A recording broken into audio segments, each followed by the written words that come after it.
Oh, dear God. Well, we're recording.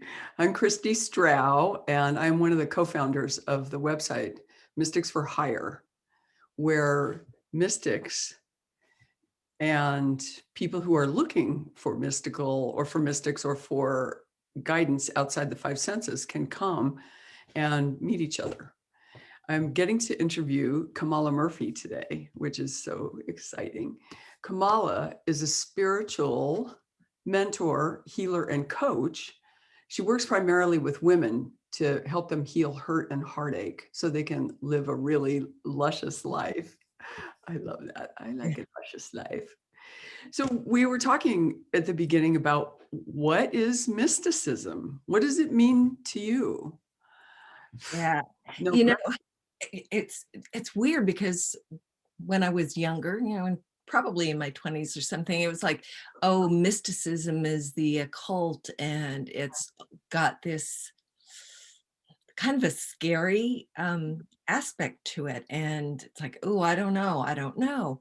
Um, but probably 10 or 15 years ago now, someone mentioned to me that he saw mystics as just being people who tended to have an intimate relationship with the divine, Oh, and just knew there was a God, had an experience of being the beloved of the beloved, and which is so Sufi, right? But when he said that, it's like, because he had been calling me a prophet and a mystic, and I'm going, no, no, no, no, no. And when he gave me that sort of definition, I was like, oh, well, that makes sense to me. And in that way, I can say, yeah, because for all my life, I've just felt like, it's like, well, I know there's a God. It's like, how can you not know there's a God, right?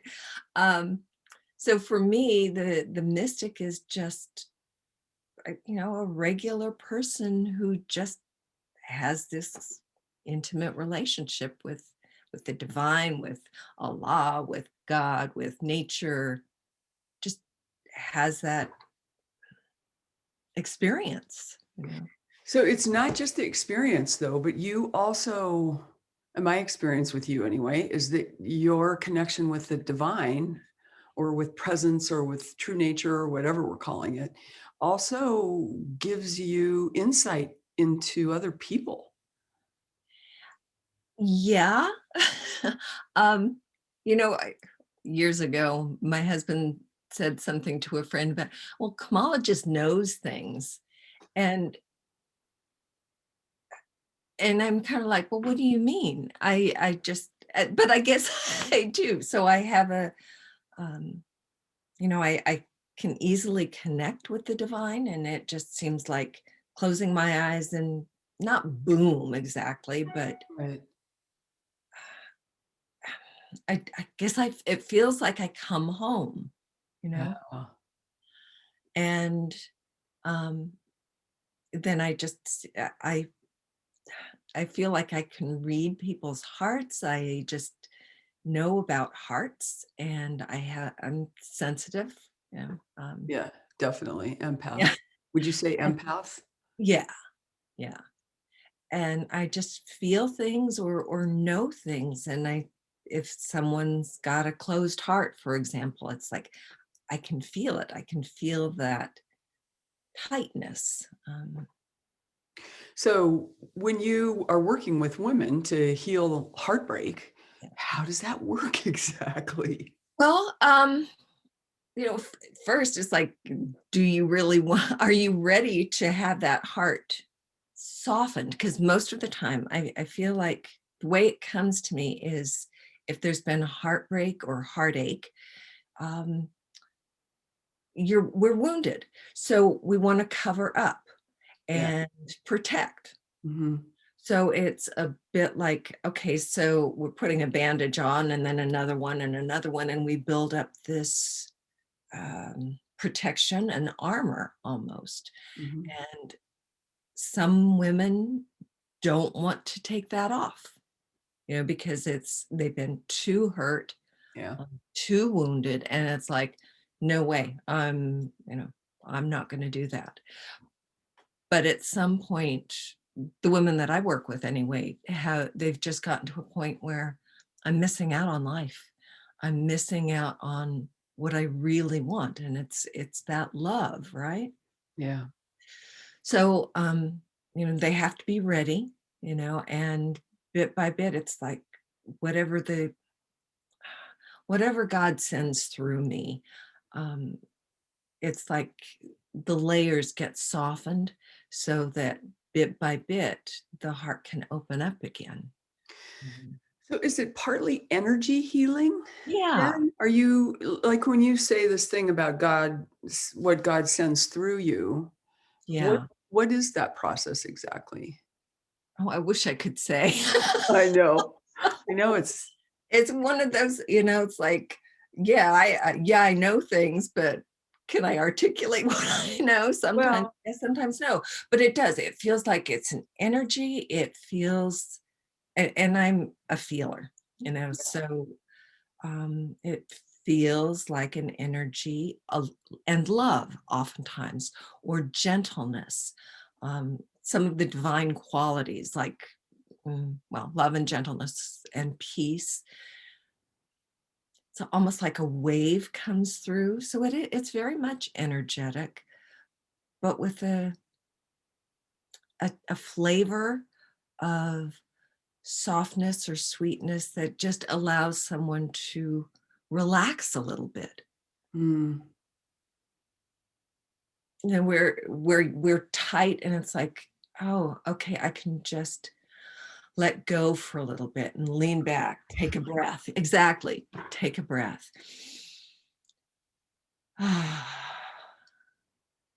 And a friend of mine, many friends have always said, there's something about your voice that just soothes. So I think it's the energy, it's the vibration. Um, mm, yeah, I keep going back to love because that's what it feels like to me. Just this,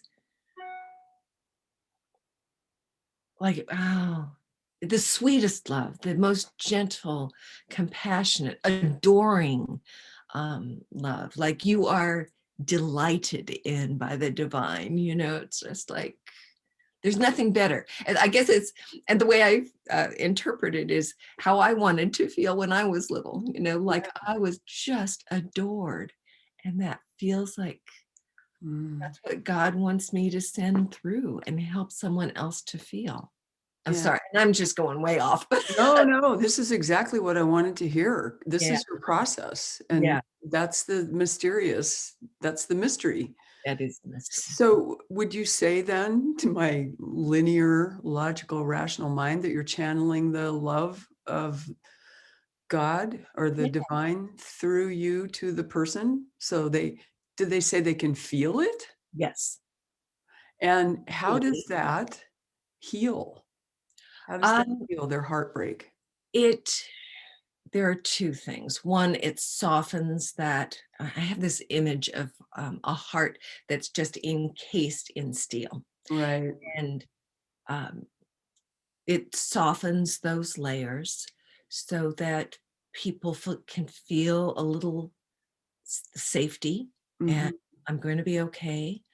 Um, so I guess it is really step by step, but to me, it happens like not in an instant by any means, but it softens. People can feel a little more relaxed and safe, and can then allow a little bit of love in, or peace. Sometimes love is just too much. Mhm. And but if they feel a little peace, Mhm. then it's like something opens up just a tiny bit, and like light can come in, Mm. or love or peace.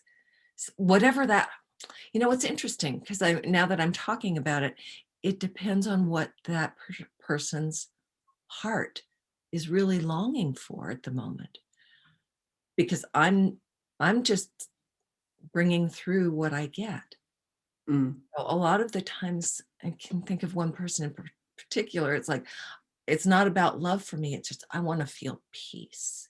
Mm. and she couldn't even let that in. So it's like in a little time, I mean, in a half an hour, she could just relax a little bit and soften that hard shell so that it just enough could come in that she could breathe again and Uh, experience a little more peace. So Does when that make you sense? yeah, that makes sense. So when you walk around, when we used to walk around, outside and see other people, Way can back you then. do you have to block the information that you're getting about them? How does that work? Um, Most of the time I do think that I'm not protected, but there's something. I'm all of a sudden I'm thinking of that gal, the Long Island medium. Oh, yeah. Mhm. And I don't get things like that. It's not like, but on occasion I'll just tune into someone like oh, they're looking at me, or there's some connection that's supposed to be made. But it's not like I'm walking around at, a shopping mall and, oh, there's this, oh, there's that. I think maybe when it's meant to happen, it happens. Yeah. So when a woman comes to you to try and, which I have done, to try and loosen the steel around her heart or take it off altogether, do you give clients homework? Yes. Like, Yes. so But like what? usually it's like, take a few minutes, even if it's just 5, and just imagine. A common piece of homework is like, imagine you're sitting in a big tub of perfect temperature water, and Mm, you can just lean back and breathe and just relax and imagine, just bit by bit, the layers softening. And I think that's part of this, Christy, is that it's almost always, let's start with the softening. yeah. Start with just relax, release. Um, yeah. And then there's usually some practice about connecting with your version of the divine, because another one of my things is I think everyone has a different, unique connection with the divine. Yeah. So I can't blast my version to you. It's like, that's not right. Mhm. Why do you think you can do this?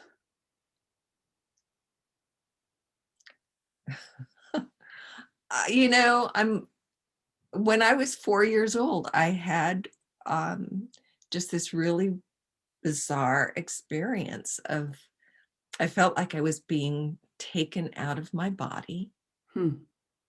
and brought into oneness. It was like it was infinity. Mhm. At 4, I don't know the words, but I kept going deeper and deeper and deeper. And it was Christmas Day, so it was kind of a Day. special thing. Yeah. Yeah. Um, but there's a song that I can remember from many years ago about sign your name across my heart. Mm. And I just, when I hear that, it's like, I think that's what happened, that Yeah. I got signed on, Mhm. because there's nothing special about me. It's like, why would I've been chosen? It's like, or maybe it's lifetimes. God knows. That's true. Literally. Literally. Yeah. And I've always been, I've just always been a little weird, a little too woo woo for, it's like my father was an engineer, and, Oh God. I made no sense to him. And Yeah. That's always God's little joke. All yeah, the little intuitives get born to the engineers and vice versa. right. So, how would somebody know that they need you? What would they be experiencing? A lot of heartache. Mm, Um, and I would say almost a feeling of, I can't do this anymore. mm, I'm miserable. I know I'm meant for more. I know that I'm not here to live my life as just kind of a shell. You know, Mhm. there's kind of just an ache, I think, that I want to feel love or Yeah. cherished, you know? So I bet a lot of people would say that. A lot of women, I certainly would say that. I Mhm, want to be loved and cherished. mhm. I'm guessing this is not the 5 steps to finding a boyfriend. No. No. It's I only wish, that would make things easy, right? Well, well, on the other hand, it is, but it's not the boyfriend that you think. no, It's right? the It's the yeah, divine. yeah, yeah. And it's that again, because of the Sufi stuff that I've done, that sounds really sacrilegious, but it's they call God the beloved, especially like Rumi and Hafiz. Mhm. And just like, can you just imagine um, having this the divine presence uh, loving you, Yeah. it's just like, oh my God, I just want to melt. I Yeah. just want to melt and receive that. Yeah. So there's something, I'm joking about that 5 steps to the boyfriend or the partner, whoever, Yeah. but there's something about being able to receive divine love that makes me able to receive human love, I Yeah. think. Is there a connection there? What's Yeah, the connection? absolutely. Um, well, I go back to this heart that's encased in whatever steel. Um, if we can't open up to the divine, we can feel love, receive love, give love, but it's the outer coating. Mm, Um, and I think that being able to open to receive the love of the divine just gives you something that's luscious. It's, there's um, Hershey's Kiss love, and there's, well, I don't know, but Godiva or yeah, some really, I'm using the word luscious a lot, and I guess that there's a reason, but it's just like, it's so much richer. Uh, mhm, yeah, it's just richer. And I think that's what most of us want, yeah. to have that deeper connection. Um, I think you were asking something else actually, but that's where I went. No, I was asking saying the thing about divine love or understanding. I don't know. How do understanding that we're all part of divine love? Is that the Yeah, yeah, and I guess accepting it. mm, what's important about accepting it? Everything is important because if we can't, so I go back to this gal that I mentioned about the who couldn't do love, but maybe peace she could let in. It's like if we can't accept it, if we can't soften enough to accept it, then it's going to run right off of us. Yeah, It's always there. We can be like sponges and drink it in, or it can run right off. yeah. And maybe we can take little sips, but there's an opportunity to, you know, be the sponge, the paper towel that just goes, you know. That's an excellent image.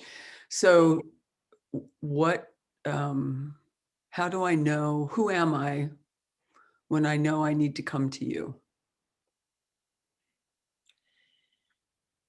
Um,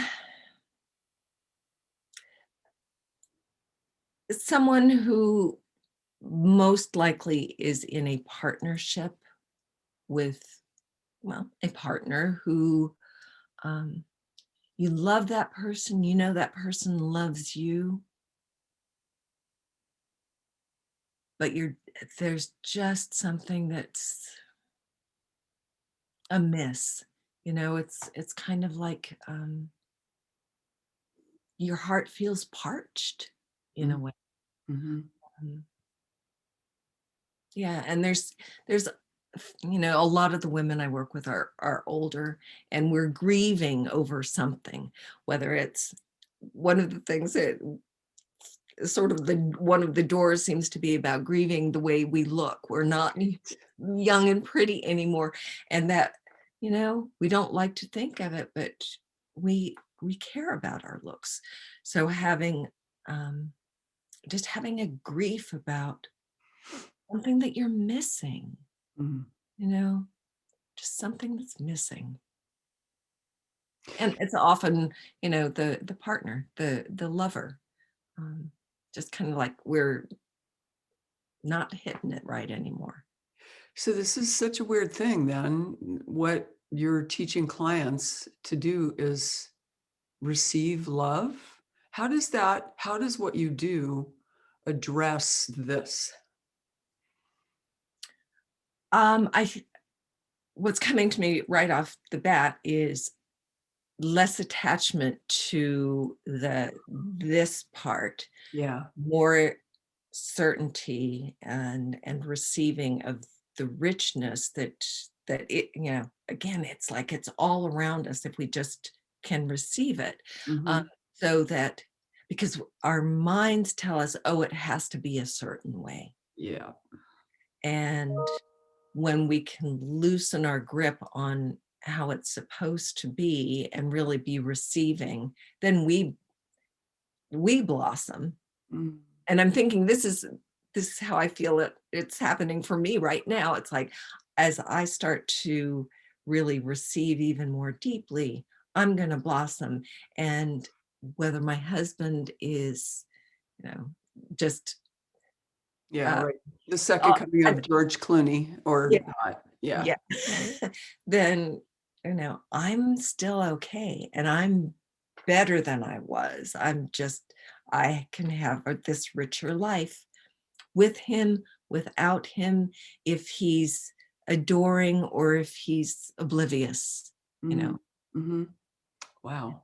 And I've noticed, because I had one who's kind of oblivious, but the more I'm like, you know, not, I don't need you, but Right. I'm doing my own work and I'm going to still love you. He's responding differently. Not Uh, exactly the way I'd want him to. And, it's like there's a sweetness. He's getting, mhm, you know, mhm. Oh because God, I'm feeling more full myself. that's so powerful. Yeah. Is there anything else you want to add? Mm. Mm. I can't think of anything at the moment, except I think that the idea of the mystic thing, I really hope people can, can loosen up about that too, because it's like it's lovely, it's lovely. And if we cannot be so afraid of it and can just, um, I don't know, invite it in, receive it. I am thinking about that paper towel again, and I want people to feel that love, especially women, because when women feel it, then it Yeah, spreads. it does. Yeah.